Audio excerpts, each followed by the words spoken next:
This is VSiN's College Football Betting Podcast.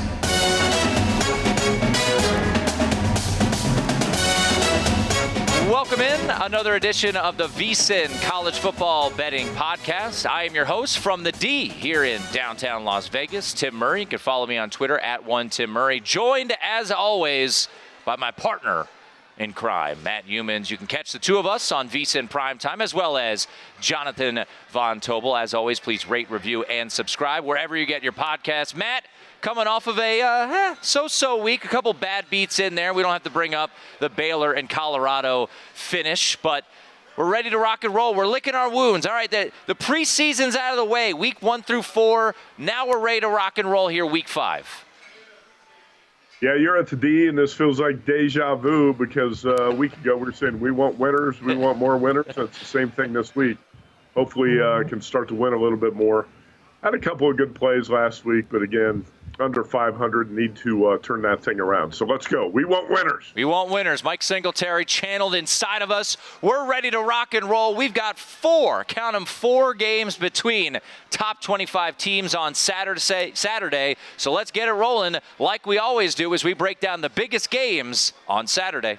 The main course. Yeah, there it is. The main course. We're hungry and we're ready to eat. And let's get into the biggest game of the college football season to date as number 4 Alabama hosts number 2 Georgia. It is the first time Alabama has been a home underdog since 2007 when they faced LSU early on in the Nick Saban era. 7:30 Eastern start time there on ABC. There is no one in this world who likes home dogs more than Matt Youmans. And here you got Kalen DeBoer and the Alabama Crimson Tide, Matt, as a home dog. Are you grabbing those points? Home dog's been biting my hand this season so far. BYU finally cashed one on Saturday night against K-State, but man, home dog's off to a rough start. That's been a big part of my problem here early in the season. So, of course, I'm going to keep doing the same thing, the definition of insanity, but now you don't want to change your principles as a handicapper. I'm playing Alabama +2, half of the bets on the money line at +110. But here you go, Alabama, I believe, from what I can see, has a much stronger offensive line right now. And Georgia's the more banged-up team, really, on both sides of the ball. But it starts for me with the Bama offensive line and Jalen Milroe at quarterback. I watched his 5-touchdown performance against Wisconsin a couple weeks ago. Pretty impressive. And that was a game I thought the Tide could have won by 50+. But also, I'm not sure this Georgia team deserves its lofty power rating and also deserves to be essentially a favorite in Tuscaloosa. It's the first time in 114 games that Alabama has been a home dog. That dates all the way back to Nick Saban's first year as coach. Now, I know that Kentucky is a tough matchup for Georgia for whatever reason. But that game 2 weeks ago, Kentucky had 23 first downs to Georgia's 12. Kentucky 284 to 262 edge in total yards. 35 to 25 minutes in time of possession. And the Wildcats ran the ball for 170 yards on that Georgia defense.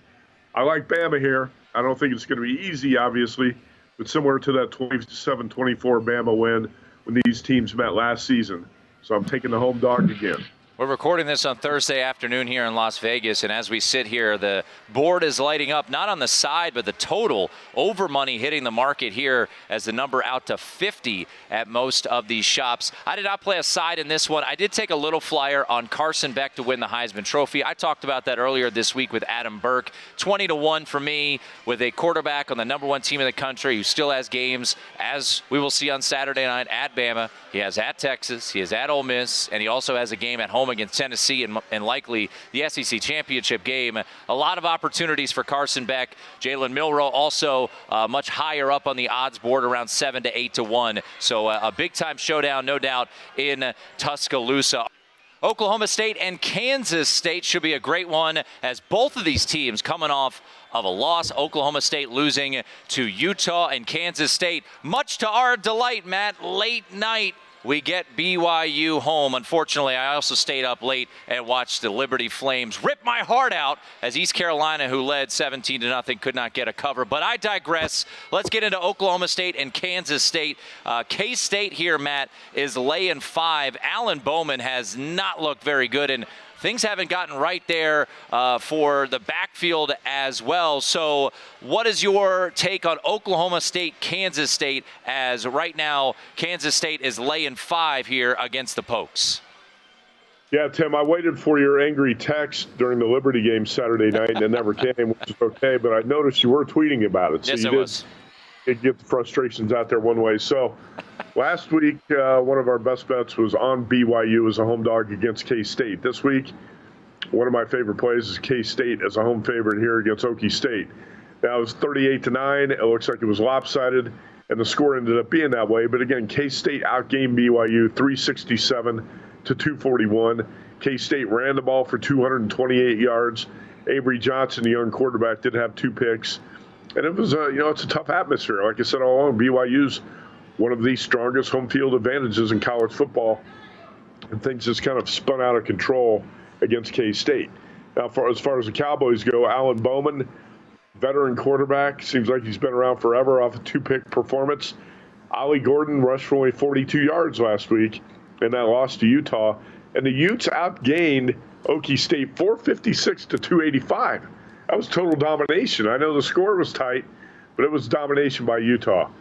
I like K-State to bounce back here under Chris Kleiman, one of my favorite coaches. I think it could be similar to the Arizona game a couple of weeks ago on a Friday night. The K-State won 31-7. I see a big bounce back for the Cats here. Alan Bowman will remain the starting quarterback there for Oklahoma State against Kansas State here. And this was a team that I joked with Brett McMurphy, who is a Oklahoma State guy, and he said, I asked him why I shouldn't bet Oklahoma State to win the Big 12 this year. He said, too obvious with all the production coming back, and so far he's been spot on here as Oklahoma State. Something seems a bit off there. Total sitting at 57.5 for this game. You mentioned Ollie Gordon, 11 carries for 42 yards last week, and he has yet to eclipse over 50 yards in a game on the ground against an FBS foe, I should say. All right, we head to South Bend, Indiana, where Notre Dame will be hosting Louisville. 16th-ranked Notre Dame, 15th-ranked Louisville. This will be a streaming-only game. Get your Peacock subscriptions ready. 3:30 Eastern there on Peacock. Marcus Freeman did let the world know, as it is a green-out game there at Notre Dame Stadium, that Notre Dame will be wearing their green jerseys against Louisville. I don't know if that's a good thing or a bad thing, because last year they went all green against Ohio State, and for about 59 minutes and 57 seconds, it seemed like a great thing. And then Ohio State punched it into the end zone and got the victory. As for this game, I know Matt, who will rejoin us on the other side of this break, is on Notre Dame at anything under a touchdown. He laid 6. For me, I'm looking at Louisville team total under, which is 20.5. I believe DraftKings has that minus $1.50. I was able to lay a little bit less juice, but that's the way that I'm looking. Hard to trust this Notre Dame offense, but when you look at the Irish this year, played up to the level of their competition against Texas A&M, obviously very down to their competition against Northern Illinois and Miami of Ohio, and then blew out Purdue. It was interesting to look this up. Marcus Freeman, in games where Notre Dame is either a underdog of 7 points or a favorite of 7 points, and anywhere in between, so in that 14-point swing at Notre Dame as their head coach, 11-3-1 ATS. So trends sometimes could be your friends, but the point being that more often than not, he gets his teams ready for these particular spots. Like I said, Matt is on Notre Dame here. Anything under a touchdown for me. I think one of the best defenses in the country, specifically in that secondary with Benjamin Morrison on one side, with Xavier Watts there in the secondary, Christian Gray. I think Louisville struggles mightily to get the ball through the air. I think it's more of a slugfest. I do think Notre Dame's going to have success on the offensive side, under 20.5 team total for Louisville. Illinois won a big one last week on the road in Nebraska. Can they keep it rolling and knock off Penn State? We'll talk about that game next, right here on the VSiN College Football Betting Podcast.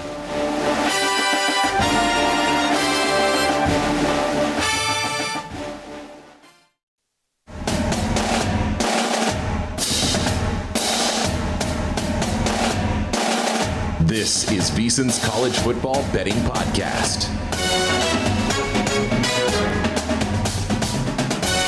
We keep it rolling here on the VSiN College Football Betting Podcast. Already in the books, Georgia, Bama, Oklahoma State, Kansas State, Notre Dame, Louisville. Best bets from Matt on Bama plus the points. Kansas State laying it with the Irish, and a team total under for me on Louisville at 20.5. Louisville also dealing with a little bit of injuries. Game time decision, their top corner, Quincy Riley, who had a pick six last year against the Irish. Cullen Lacey, who's been out the whole year with a fractured collarbone. He could play this week. And Jaden Thompson, one of their top receivers, also out as well. So Louisville dealing with a handful of injuries, as are the Irish, who are missing three starters on that offensive line dating back to the start of training camp. So 4 total games between ranked opponents on Saturday, and the biggest point spread will take place in Happy Valley, State College, Pennsylvania. Matt, 7:30 Eastern on NBC. Penn State taking on Illinois, and right now they are an 18 or an 18.5 point favorite. James Franklin is asking for whiteout energy there. He wants it to be booming in Happy Valley, and Bert Bielema, I know his name's Brett, he said they're calling for whiteout energy, whatever the hell that means. So, all right, we got a little thing going here. I like it. But anything for you in Illinois, Penn State? A impressive performance last week for the Illini to win on the road at Nebraska. Yeah, it's also a tough situation for the Illini. Back-to-back road games going from Nebraska to Penn State. And this is going to be a jacked-up Penn State crowd waiting for Brett Bielema and the Illini. And what the Illini do best under Bielema is drag you down to their level, into the mud. And they did that. They were tougher in the trenches, tougher on the offensive and defensive line than Nebraska. They're just a tougher team in general, and that's how they won that game in Lincoln a week ago. I think this is going to be a grinder. I was tempted to take the 18.5 with Illinois here, but there's a lot of sharp handicappers and a lot of sharp money showing up on Penn State. So I'm going to respect that, and I'm going to stay away from the Illini as a big dog here. I'm taking another big dog in the Big Ten, but as of right now, I'm staying off the Illini bet. Drew Aller, by the way, the sophomore quarterback from Penn State, 10. Think about his TD to interception numbers since he took over as a Penn State starter a year ago. I believe it would be 33 touchdowns and 3 interceptions, including an 8-to-1 ratio so far this season. So you can knock him for his performance in some of the big games, including Ohio State and Michigan a year ago, but he's put up some pretty impressive numbers. He's not going to turn the ball over. If you're into the betting splits, a lot of people like looking them over at VSiN.com, one of the many perks you get with your VSiN Pro subscription. As of Thursday afternoon, 88% of the bets on this game on the Illini, and as contestant and past winner of the Friday Circa Football Invitational, Chris Felica would say this might be a dog with fleas situation. So, yeah, stay away from me on this one. Penn State laying a big old number against the Illini. Should be a great atmosphere, 7:30 Eastern on NBC. So those are the main course games, 4 games to get to. But, you know, Matt and I, we love to dabble with a little spicy food, whether it be some tacos, whatever it may be. So let's get to those matchups that seem a little extra en fuego this weekend. Muy caliente. Spicy matchups. Well, normally, Matt, I wouldn't lead with this, but apparently the talk of the college football world resided in our city, Las Vegas, with the unique situation revolving around Matthew Saluka, the now former quarterback of Fresno State, of UNLV. So Fresno State is facing UNLV at Allegiant Stadium. This game will be a 3:30 Eastern kickoff on FS1. Total sits at 49.5 market wide. 1.5's out there for UNLV. You and I both have best bets on this. JVT and I actually had a impromptu VSiN College Football Betting Podcast earlier this week where we discussed this situation and the change to Malik Williams as the starting quarterback. So I'll let you have first crack on this one. UNLV, Fresno State, no more Matthew Saluka. Enter Malik Williams, the Campbell transfer, as the new quarterback for the Rebels. Yeah, I talked about this at length with Mitch and Paul on Follow the Money Wednesday afternoon, too. So we don't have to get into the big picture stuff and how it might impact college football in the future. I just keep the focus on this game. So Matthew Sluka leads the team. Apparently some of his teammates are not that upset about it, including Ricky White, the star wide receiver, who's only got so far 10 receptions and 3 touchdowns through 3 games. Ricky White probably feels like with a new quarterback, he's got a chance to see the ball a little bit more. It's bizarre that a quarterback who's completing 44% of his passes would walk into the coach's office and say, I need to get paid. I need to get paid more. Well, I actually feel like the Rebels are going to rally around this. And you're right, it's not often UNLV football, very seldom, is the talk of college football across the country. That's kind of been the case the last couple of days because of this unprecedented situation with the quarterback bailing on the team 3 games into the season. I do think the Rebels are going to rally around this. A lot of times they want to prove that they can win without Sluka. Malik Williams, not much of a drop-off, if any. In fact, if you watch him on tape, he looks like a guy who could be a dynamic playmaker who is a veteran quarterback, started a lot of games at Campbell for the Camels. And his backup, Cameron Friel, is a quarterback I like a little bit too. He's a pretty good passing quarterback. I bet this a Fresno pick. I would say at 1, 1.5, whatever you got out there, I bet UNLV is a pick against Fresno. And I know that there were plenty of sharp groups who were out there trying to take Fresno plus 3, 3.5, and get the best of the number before it moved. I totally understand that. But when the market moved to pick, that's when I pounced on UNLV and played it. And I like this situation the way it sets up. I actually like the Rebels more now without Sluka, with Malik Williams, the quarterback, because I think the Rebels are going to come out and play with more of an edge. Jackson Woodard, captain on the defense, retweeted a picture of Malik Williams on Twitter, and it said QB1. His response, "Bout time. Let's ride." Steve Cofield, local radio host in Las Vegas, also part of the UNLV broadcast team, came on VSiN Primetime on Wednesday night and said when the team was told that Malik Williams and Cameron Friel would now be the 2 quarterbacks moving forward, apparently there was an uproar of applause in that meeting room. So, yes, it does feel like there is a bit of a Ewing theory here with UNLV moving on from Matthew Sluka, however you want to describe it. I know lots of hot take people are out there. We don't care about that. We care about betting. And for me, I'm with you. I think this is an overreaction in the market. I don't think there really should have been a drop-off whatsoever in this point spread. Brad Powers agrees. His best bet, he jumped on VSiN Primetime, Matt, on Wednesday night, is UNLV on the money line, and I'm with them. So whatever you got there, I will roll with UNLV. I got it at -110 at MGM earlier this week. It's now around -120, -125, but I am with you on UNLV. So we are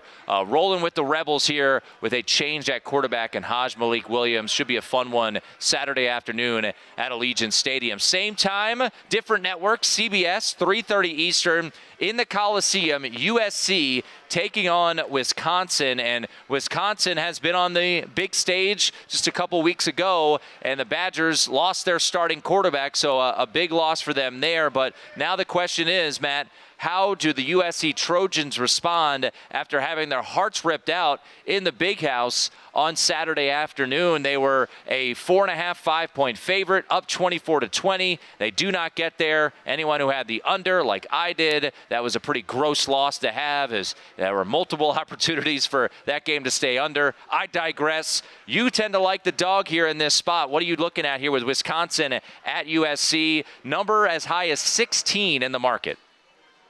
Yeah, I hope I'm looking at a Wisconsin team that's not so outclassed like it was against Alabama a couple weeks ago in that 42-10 blowout. That was really more lopsided than that. The Badgers were not too competitive in that game, whether it was going to be Tyler Van Dyke or Braden Locke, quarterback, because I didn't think they even had a chance with Van Dyke at quarterback. Locke has got some experience in this offense. I think they're going to be okay with him. Tim, I was very disappointed in the way Lincoln Riley coached the game at Michigan. He wasn't aggressive. He didn't step his foot on the gas and put the opponent away when you had a shot there in the fourth quarter. I thought the play calling too conservative, and then you left your home underdog opponent some life, and that's always dangerous. And then you got some missed tackles on defense. There's no excuse for losing that game when the Michigan quarterback passes for 32 yards. Alex Orji when facing a one-dimensional offense like that, you have to be able to shut it down. Well, the Badgers are going to be somewhat one-dimensional, but Braden Locke can pass it a little bit. I'm going to trust Luke on my numbers in this spot. I made USC a 12-point favorite, and I would probably still have a little interest in the dog at that point. I took 16 whiskey here. I thought the number was just a little bit too inflated. And this is the type of game that the Badgers can usually get the opponent into a grinder. And USC is not used to playing those grinder type of games, not good at playing those grindy type of games against a team that's physical defensively and wants to run the ball. So we'll see if the Trojans can handle that. I took a shot with a big dog here. All right, big dog for Matt. Will they be barking? We will see. How about in Waco, Texas? Will the Baylor Bears bounce back after a devastating loss last week?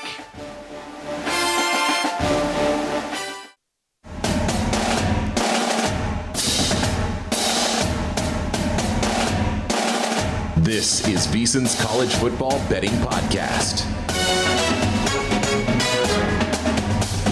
Breaking down the Week 5 card of the college football season, I'm Tim Murray, as always joined by Matt Youmans, a best bet just logged by Matt Youmans. We'll give you a best bet recap at the back end of the show, but he is riding with the Badgers of Wisconsin there. Catch it 15.5. You can get a 16 out there at South Point if you're here in Las Vegas. All right, Matt, I don't know if you even want to mention the name Baylor, but I will talk about this game briefly. You and I both faded Kansas State last week and bet on BYU. That made us very happy. Unfortunately, you were on Baylor, and that made you, I would imagine, want to vomit a little bit after the way that game unfolded. And the big question here, how does BYU respond to a big-time win in a prime-time environment like they had there where, let's be honest, as we talked about, the 38-9 score, maybe not indicative of how that game really played out in the box score. And then you look at Baylor.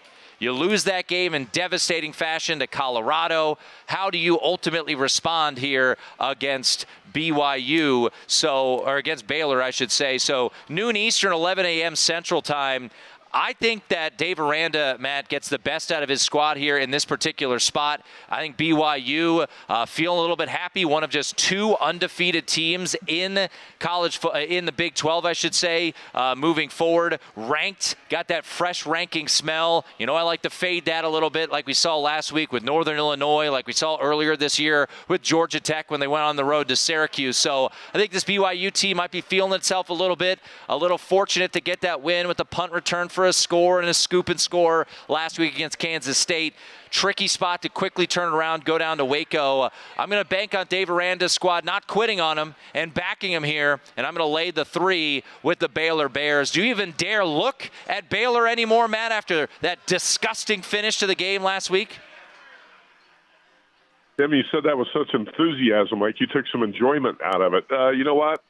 No, I don't want to look at Baylor this week. I don't even want to talk about Baylor. I want to think about Dave Aranda and his idiotic defensive strategy at the end of that game and consider betting Baylor this week. If you were going to bet this game, I think Baylor is probably the right side to do it. Off a hideous defeat like that, where you snatch defeat from the jaws of victory, you got to think that a good coach is going to get his team to come back strong and try to wipe the memory of that away with a big win at home in Waco. And on the flip side, I like BYU. I like this team. I like BYU a lot more as a home dog and not necessarily in this situation as a road dog. It would be Baylor or pass. I'm just going to pass on this one. I wish I had passed on Baylor last week. Absolute brutal finish to that game. Let's go to Minnesota and Michigan. If you were on Michigan, you were happy. I'm sure our producer Wyatt over here wearing his Go Blue t-shirt was very happy with the way that game finished. But you mentioned, Matt, Alex Orji and his numbers last week and the fact that Michigan did not have a first down in the second half until their final drive of the game. So the question begs, how will Michigan fare laying numbers this year? Week 1 against Fresno State laying a big number. They won, did not cover. Week 3 against Arkansas State, won, did not cover. Now they had decent-sized leads in both of those games. We've seen the market take the 10. It's now 9.5. Matt, any interest on this game with a microscopic total of 35.5 for the Gophers and Wolverines? I do have a little bit of interest in the Gophers, but this number's come down so much from what you thought it would have been a couple of weeks ago that I'm not sure you're getting much. You've lost too much point spread value here with Minnesota if you're going to play the dog.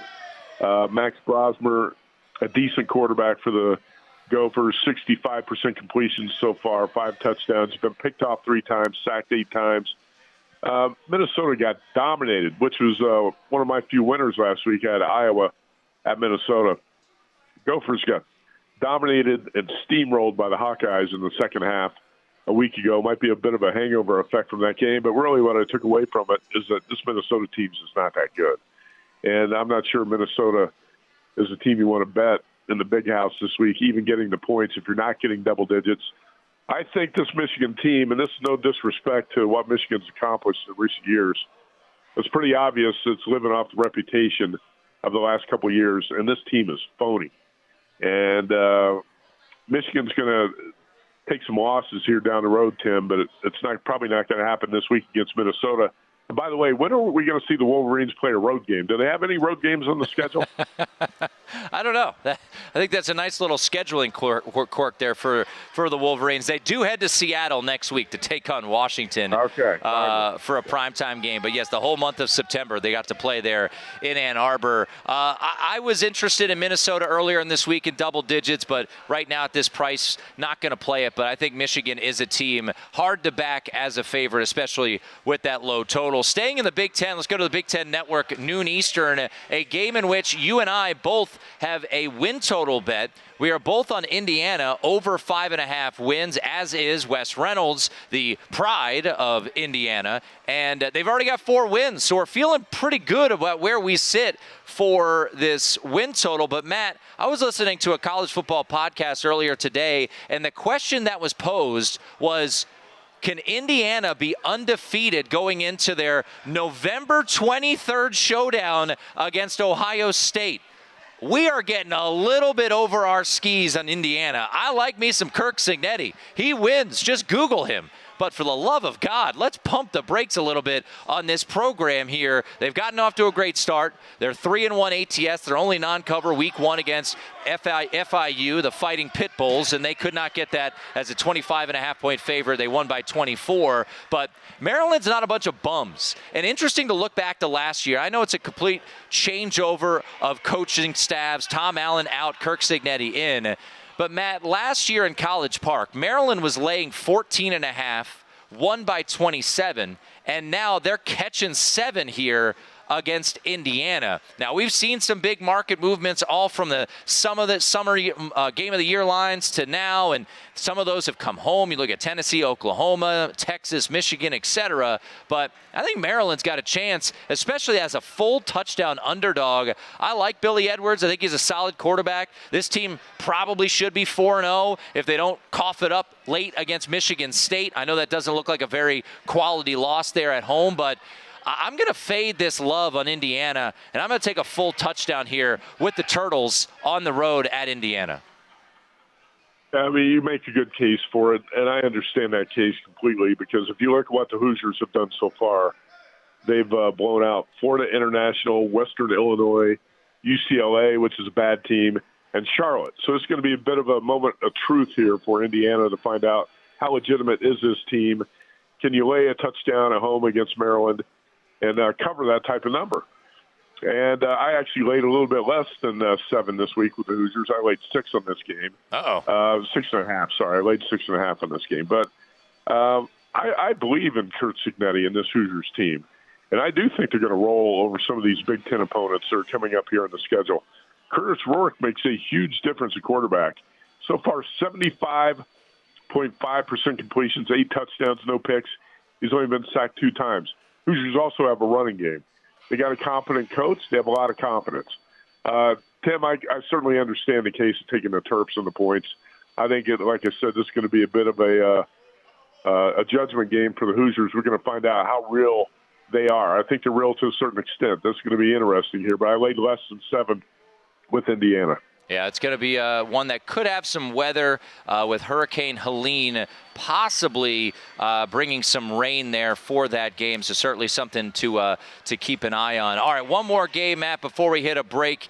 Utah, they did not have Cam Rising, but they still really, as you alluded to earlier in the podcast, were able to dominate Oklahoma State. So now Utah, the late night game on ESPN, our colleague Stormy Bonatoni will be there in Salt Lake City for this one. Utah laying 10 right now against Arizona. A little bit of Arizona money hitting the market on Thursday, bumping this from 11 down to 10. No bet for me on this one, but I have not been impressed by Brent Brennan's squad so far this year as the Wildcats in their biggest spot of the year got beaten up pretty good by K-State last 2 weeks ago.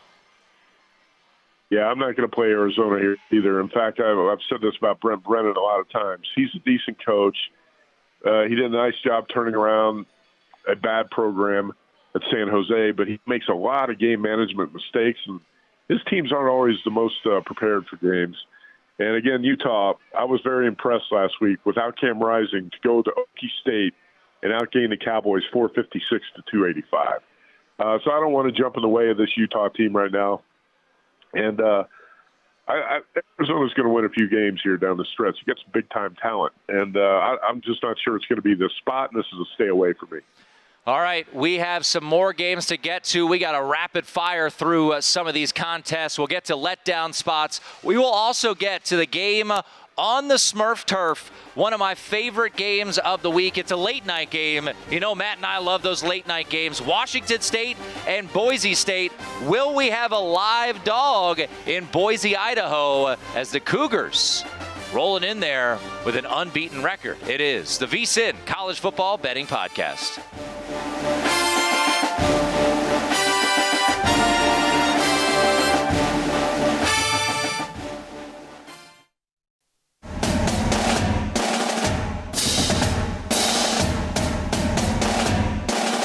This is VSiN's College Football Betting Podcast.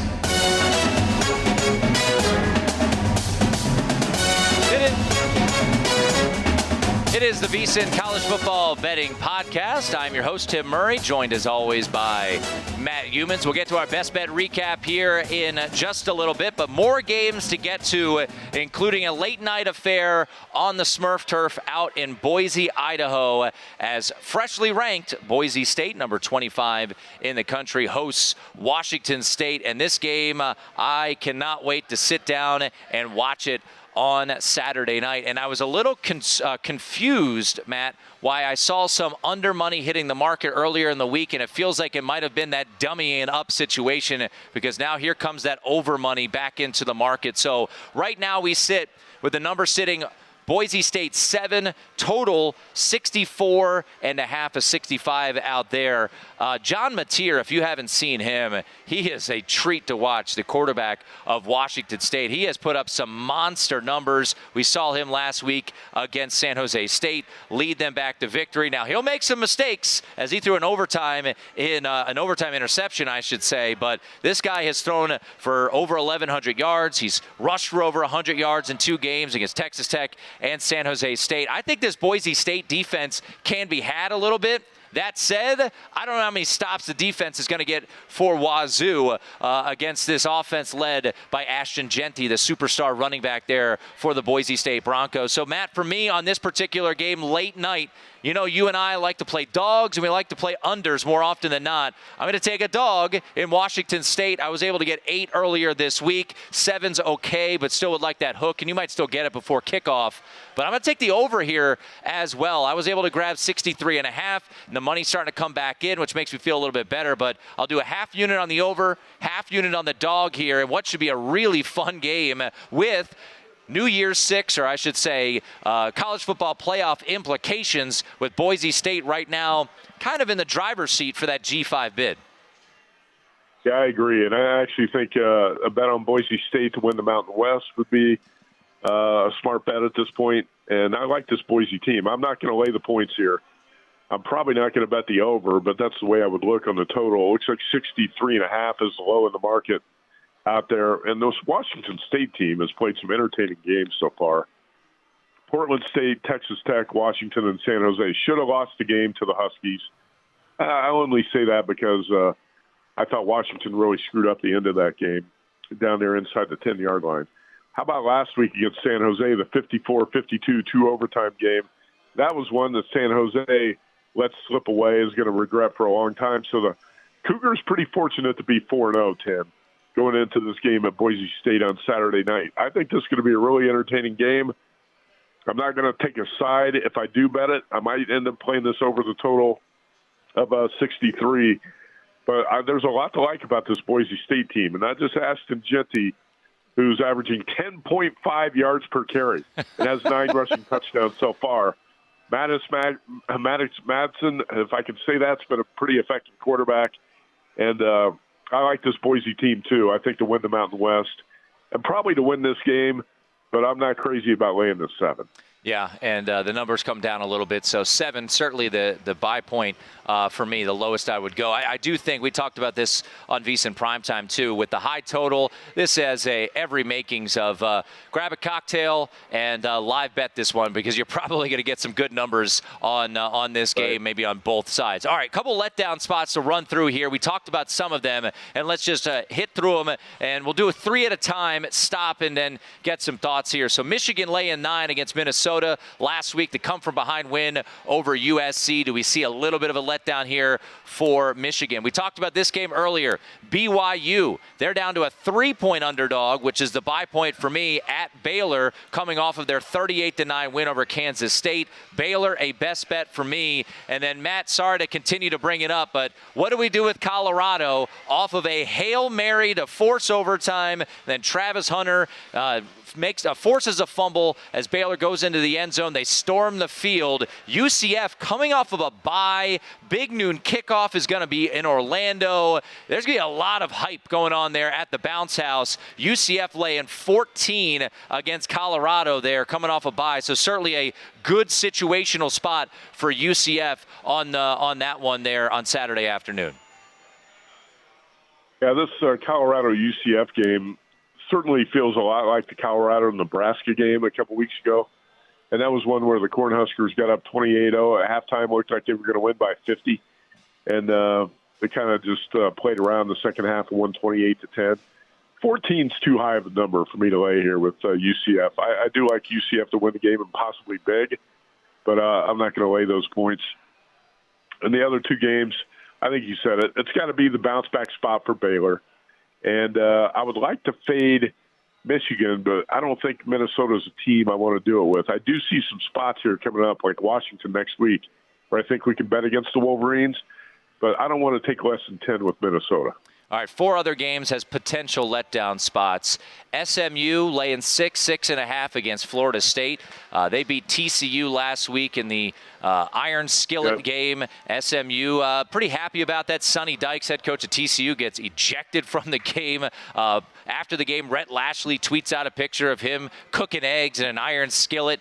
Navy, this is a great sandwich spot. I just can't trust Trent Dilfer and UAB to be prepared for this. But Navy coming off of a huge win against Memphis, one of my few winners last week, Matt. I love that spot all since the summer. They win by 12. They look really impressive with Blake Horvath as their quarterback. They got Air Force next week, their second most important game of the year, and they got to go on the road to UAB this week. So really weird spot there for Navy. Buffalo plus 6.5 against UConn.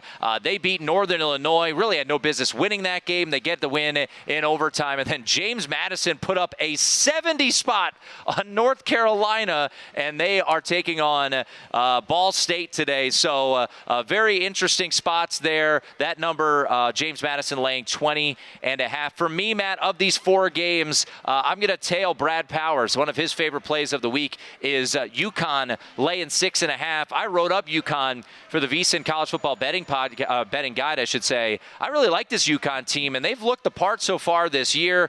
They got bet heavily week 1. That did not come to fruition against Maryland. They covered with ease against Duke, and last week absolutely hammered FAU. So of these 4, I'm going to lay the 6.5 with UConn against Buffalo in some potential letdown spots here in week 5. All right, I did want to point out you did a really nice job last week talking about that Navy spot against Memphis. That was a good handicap, worked out perfectly. And that's the type of stuff you're looking for as a handicapper. Also, I think you took 14 with Buffalo against Northern Illinois, correct? Yes. Right? Yep. Yeah, so played it right there in a couple of those letdown spots a week ago. The games you just talked about there, I don't have any plays on those games, but those do look like some good letdown spots to pounce on, too. Yeah, Florida State interests me. God, that offense is just so absolutely. Boy, Florida State. You know what, Tim? I did want to mention that Florida State's not going to win many games. No. And the Seminoles were lucky to win that game against Cal last week. 100%. Cal, big one next week, by the way, hosting Miami. Late night game there. Should be a fun one out there in Berkeley. All right, let's wrap up the show like we always do, recapping our favorite plays of the weekend. Best Bets Recap. Ooh, I like that. Nice little automation. Well done. All right, Matt, lead us off. Your 5 best bets for Week 5. All right, Tim, I'm probably going to end up with about twice as many plays by Friday night or Saturday morning. But right now, I'll tell you, this is what I've got. And let's start with the biggest game. Alabama, +2 against Georgia. Actually, half of my bets on the money line there, but not a big difference. 114 games. That's the first time Bama's been a home dog since Nick Saban's first year as coach. And Kalen DeBoer, 8-2 ATS in the dog roll. This is first big game, really big game as Bama coach, and I think he's going to pass the test here. So Alabama +2. We're going Notre Dame -6 against Louisville. That number's ticking up today, so hopefully if you bet the Irish or plan to bet it, you can get something less than 7 there. But I like Notre Dame. -6 against Louisville. K-State -5 against Okie State. We're going UNLV. I bet this will pick him, but I'll play call it UNLV on the money line, -120, 125 against Fresno. And then probably the one I like the least of the 5 plays, but I like the team a lot. And we're going to cash this win total bet, Indiana -7. All right. You also had Wisconsin +16 as well on there. So whiskey. And whiskey. That's right, yeah. All right. Let's run through mine. We have our first disagreement of the year. I don't like that. I'm on Maryland +7. So we're going head-to-head here. Matt and I are. I'm going to go Baylor -3 in a spot to fade BYU. UConn laying the 6.5 with a hat tip to Brad Powers on that. Washington State plus the points against Boise over. We're going to split the unit on that. Half on Washington State, half on the over. North Carolina. Yeah, that's right. We're going to back the Tar Heels of a 70 spot allowed against Duke. And then Louisville, team total under 20.5. That's going to do it for the VSiN College Football Betting Podcast. This has been Tim Murray with Matt Youmans. Rate, review, and subscribe.